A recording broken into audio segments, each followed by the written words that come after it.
सभी भाई लोगों को हैप्पी दिवाली। आज मैं आप लोगों के लिए लेके आया हूँ लोभ का घड़ा। चलिए कहानी स्टार्ट करते हैं। पैसे से तो लाला हलवाई थे, पर उनकी बनाई पकौड़ियाँ गांव भर में बेहद प्रसिद्ध थी। इसी कारण पूरे गांववासी लाला पकौड़ी मल के नाम से पुकारते थे उन्हें। लेकिन इतनी प्रसिद्धि के बावजूद भी लाला थे अव्वल दर्जे के कंजूस। दुष्ट मक्खी, तेरी इतनी हिम्मत कि मुफ्त में ही मेरी पकौड़ियाँ पर हाथ साफ करे। अभी मजा चखाता हूँ। क्यों मारते हो लाला? मक्खी तो बैठेगी ही। अजी वाह, यूं सारा मुनाफा तो मक्खी ही चट कर जाएगी। शाम को वो दुकान बंद कर दिन भर की कमाई के साथ घर की ओर चल पड़े थे। पर एक शाम, ओह मैं तो भूल ही गया था कि आज पार्वती बिना बूंदों के मुझे घर में ही नहीं घुसने देगी। इन औरतों को भी पता नहीं क्या क्या सनक सवार होती है। भला कानों में बूंदे पहनने की क्या आवश्यकता है? कहो भाई, ये बूंदे कितने के हैं? हे। अब आपसे कोई ज़्यादा थोड़ी ही लूँगा लाला जी। बस 2 रुपये दे दीजिए। द 2 रुपये? यह तो सरासर लूट है। इतने रुपये को तो मैं पूरा बड़ा लिफाफा भर के पकौड़ियों का देता हूँ। तो फिर जाकर पकौड़ियाँ ही लटकाओ ना अपनी बीवी के कानों में। बूंदे 2 रुपये से कम नहीं मिलेंगे। मैं तो 1 रुपया दूंगा। जाओ जाओ, तुम्हें 1 रुपये में देने से तो अच्छा है कि इन्हें मैं अपनी बीवी के कानों में ही पहनाऊं। अब समझा। साफ साफ क्यों नहीं कहते कि बूंदे तुम अपनी बीवी को पहनाना चाहते हो और इसीलिए मुझे देने से इनकार कर रहे हो। नहीं लेने मुझे ये बूंदे। पर अब पार्वती को किस प्रकार संतुष्ट करूंगा? आहा, सूझ गई एक तरकीब।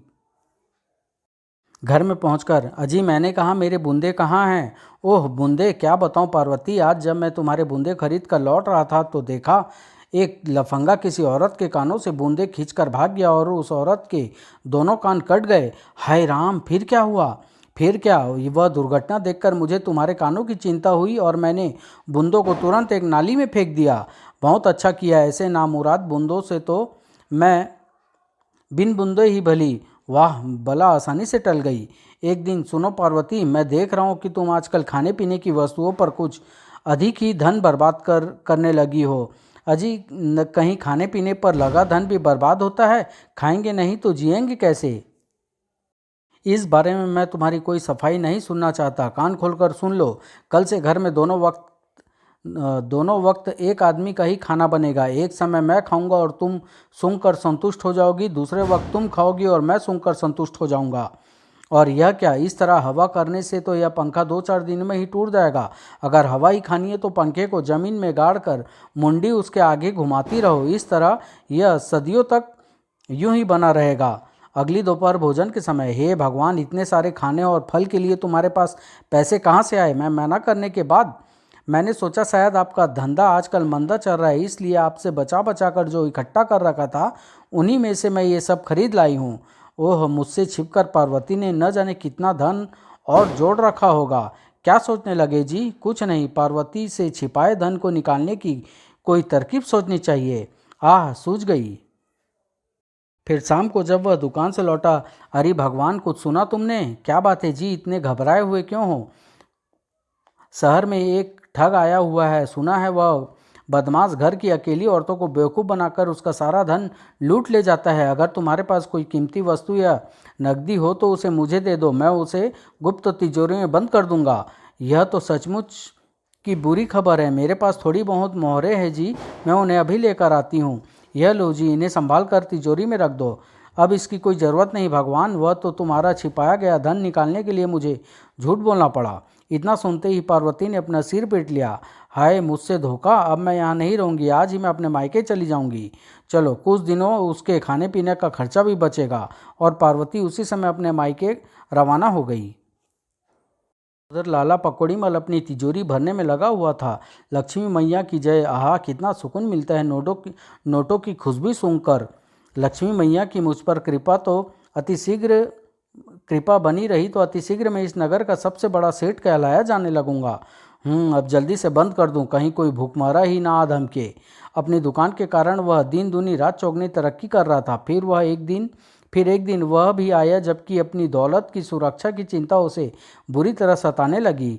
अगर किसी चोर ने मेरी जमा पूंजी चुरा ली तो मेरी वर्षों की मेहनत पर पानी फिर जाएगा। कोई उपाय सोचना ही होगा।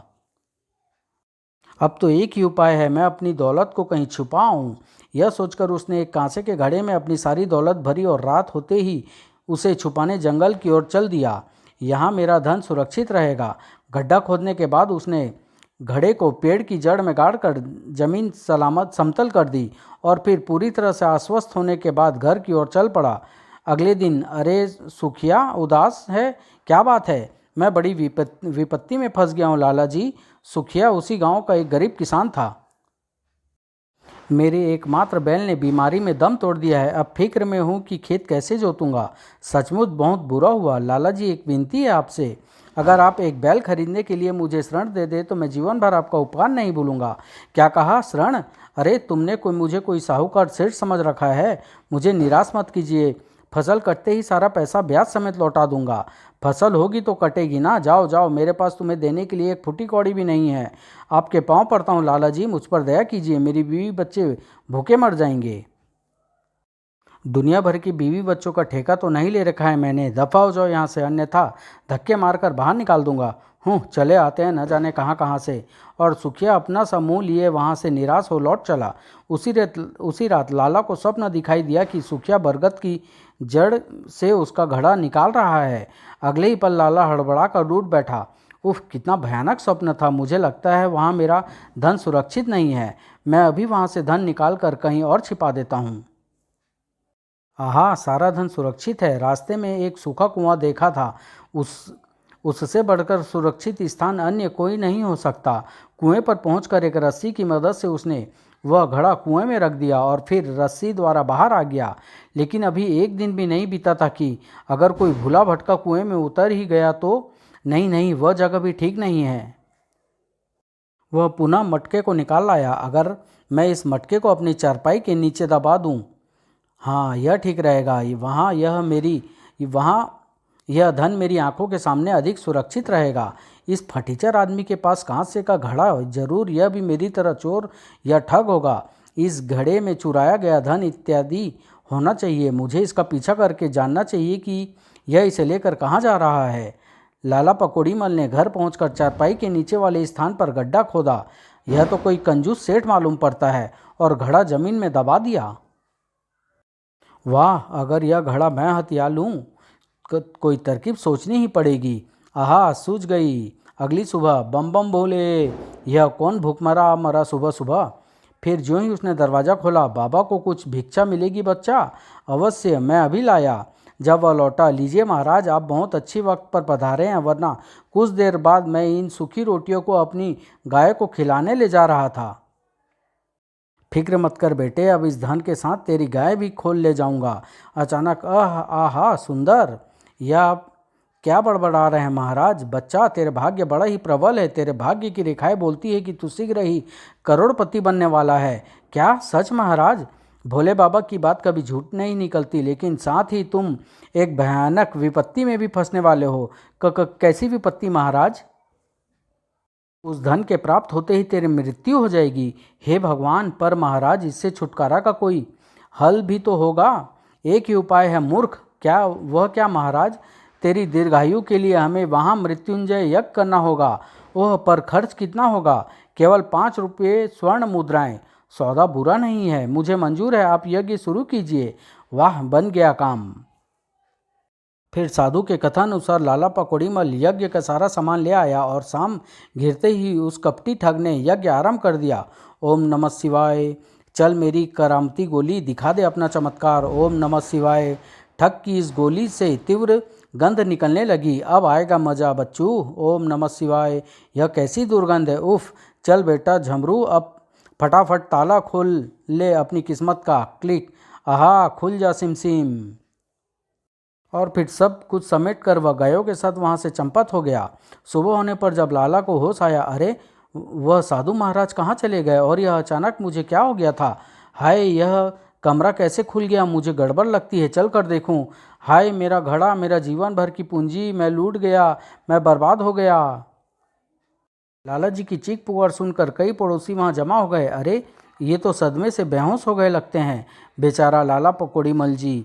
ऐसे में पार्वती को यहाँ होना चाहिए, मैं उसे खबर कर देता हूँ। पति की बेहोशी की खबर सुनकर पार्वती तुरंत वापस लौट आई। हाय, यह इन्हें क्या हुआ? घबराओ नहीं, इस औषधि से इन्हें शीघ्र ही होश आ जाएगा। वैद्य जी के जाने के कुछ देर बाद ही लाला को होश तो आ गया, पर वह एकदम गुमसुम सा बैठा रहा। आप कुछ बोलते क्यों नहीं? आह। सुबह होने पर वैद्य वहाँ पुनः पहुंचा। पार्वती ने रोते रोते बताया, अब क्या होगा वैद्य जी, ये तो कुछ बोलते ही नहीं। इनका कंजूसीपन ही इनकी दशा का कारण है। इतनी दौलत जमा कर क्या मिला इन्हें? अगर वही धन गरीबों और दुखियों को सेवा में लगाया होता तो उसका पुण्य तो मिला होता। पर अब मैं दुखियारी क्या करूं वैद्य जी? इन्हें इलाज के लिए शहर ले जाओ। किंतु शहर का इलाज का खर्चा कितना आएगा? यही कोई 500 रुपये। और वैद्य जी किसी के अंतिम संस्कार पर कितना रुपया खर्च आता है? यही को 100 सवा 100 रुपये। तब फिर इनके अंतिम संस्कार की तैयारी करनी चाहिए, क्योंकि जो बहुत सारा धन मैंने इनसे बचा कर इकट्ठा कर लिया है, उसे तो ये हरगिज अपने इलाज के लिए खर्च नहीं करेंगे। उनकी बात सुनकर वैद्य ने कुछ कहना चाहा। पार्वती का संकेत देकर चुप रह गया, मगर फिर तुरंत ही बोला, तुम ठीक कहती हो पार्वती, लेकिन क्या तुमने इनकी स्वर्ग यात्रा के लिए कुछ रुपये इनके सिरहाने रख दिए हैं? आप कहते तो रख दूंगी, परंतु मृत्यु का नाम सुनते ही लाला पकौड़ीमल पुनः बेहोश हो चुका था। लाला को बेहोश देखकर, हे भगवान, अगर इनकी बीमारी ठीक न हुई तो मैं किसके सहारे जीऊँगी? भगवान पर भरोसा रखो, सब ठीक हो जाएगा। होश में आने पर लाला की आत्मा उसे धिक्कार उठी। इंसान खाली हाथ इस दुनिया में आता है और खाली हाथ ही जाता है, फिर दौलत जमा करके क्या पाया? मूर्ख, अब भी समय है, छोड़ दे सारी कंजूसी और शहर जाकर अपना इलाज करा। और फिर उसका हृदय परिवर्तन हो गया। मेरी आंखें खुल चुकी है पार्वती, चलो मैं इलाज के लिए शहर जाने को तैयार हूँ। भगवान तेरा लाख लाख शुक्र है। फिर शहर से स्वस्थ होकर लौटने पर लाला पकौड़ीमल ने कभी कंजूसी नहीं दिखाई, बल्कि अब वह गरीबों तथा दीन दुखियों की सेवा करने लगा था। तो प्यारे बच्चों, एक बात हमेशा याद रखना, धन का घड़ा तो कभी भी भर सकता है, पर लोभ का घड़ा कभी नहीं भरता। समाप्त।